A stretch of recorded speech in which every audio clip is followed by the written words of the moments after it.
States this weekend, and this is going to bring the threat for feet of snowfall in parts of the United States, in addition to the threat for significant ice accumulation that will lead to some big travel impact. A salty new year. Living in southeastern Michigan, I've learned to endure winter by pretending it's not there. The biting cold, the endless gray skies, and the snow that clings like a curse, I push it all to the back of my mind. My work helps with that. Delivering water softener salt isn't glamorous, but it keeps me busy and pays the bills. Most days, I'm hefting 40-pound bags down treacherous steps into Michigan basements. If you've never seen one, let me paint the picture. A Michigan basement isn't a cozy retreat. It's a relic of practicality. Dirt floors crunch underfoot, the walls, damp and crumbling, are a patchwork of old stone or rough concrete, and the ceilings hang so low you instinctively duck. The air down there is colder than it is outside, a raw chill that creeps up your spine and bites at your fingers. These spaces weren't built for comfort. They're little more than glorified root cellars, reminders of a time when survival trumped luxury. In the dead of winter, trudging through snowdrifts and down into those freezing crypts, it feels like the whole world is made of ice and shadow. Most of the time, the job is predictable. I show up, toss the salt in, and move on to the next house. But one early January morning, something happened that still makes my skin crawl. That Friday started like any other. It was bitterly cold, and the roads were slick with last night's snowfall. My route was packed, and I'm thrilled when I noticed a new customer added to my already long list. When I arrived, the place looked worse than I imagined. It was a large, old farmhouse from the early 1900s, weather-beaten siding, a sagging porch, and a couple of upstairs windows that seemed to stare back at me. The kind of place you knew would have one of those creepy basements I mentioned earlier. Great. The driveway was untouched, not a single track in the snow except for my own as I pulled up.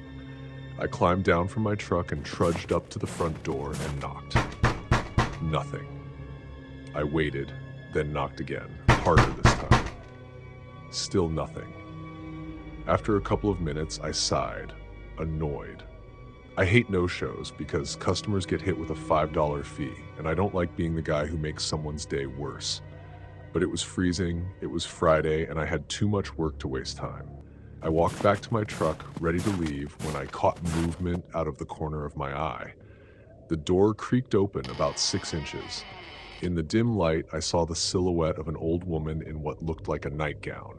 She just stood there for what seemed like a long time, then disappeared into the dark house. Grabbing 2 bags of salt, one on my shoulder, the other in my hand, I walked up to the porch. "Hello?" I called. "Salt delivery?" No answer. The door was still ajar, so I nudged it open and stepped inside. The air was cold, musty, and unnervingly still. I could barely make out the shape of the room, but as my eyes adjusted, I spotted her, standing in the center of the room, back turned to me. "Happy New Year," I said, forcing cheer into my voice. "Just here to fill up the softener. Can you point me to the basement?" She didn't move, didn't say a word. I shifted uneasily, gripping the salt bag on my shoulder. After another long, uncomfortable silence, she slowly raised her left arm and pointed toward a door.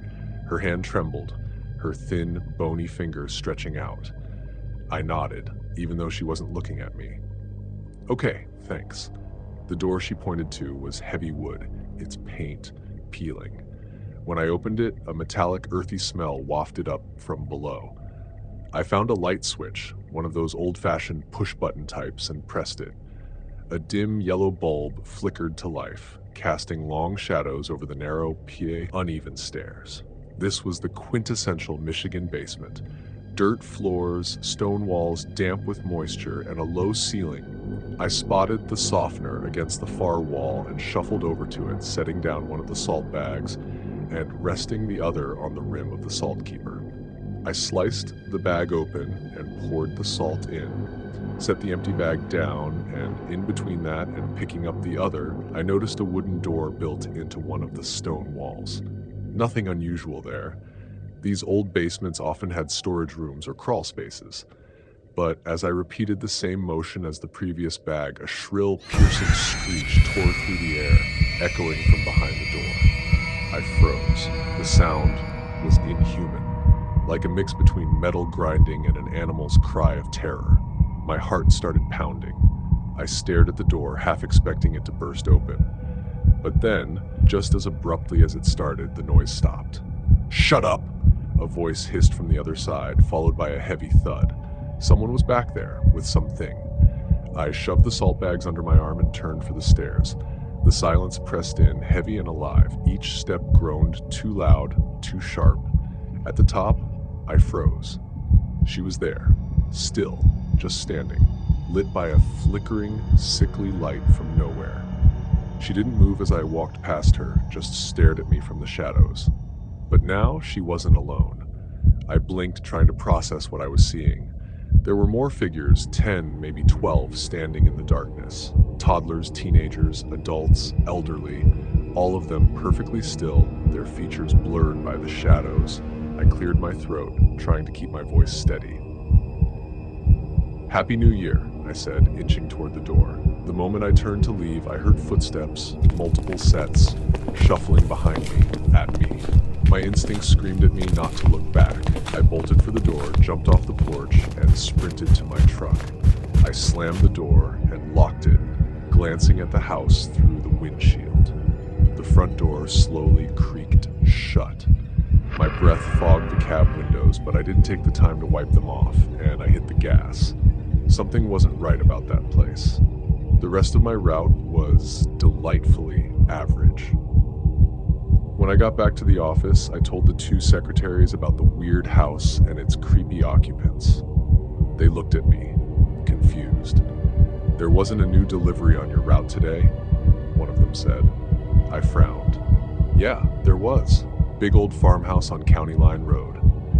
I reached for my clipboard to show them the delivery slip, but it wasn't there.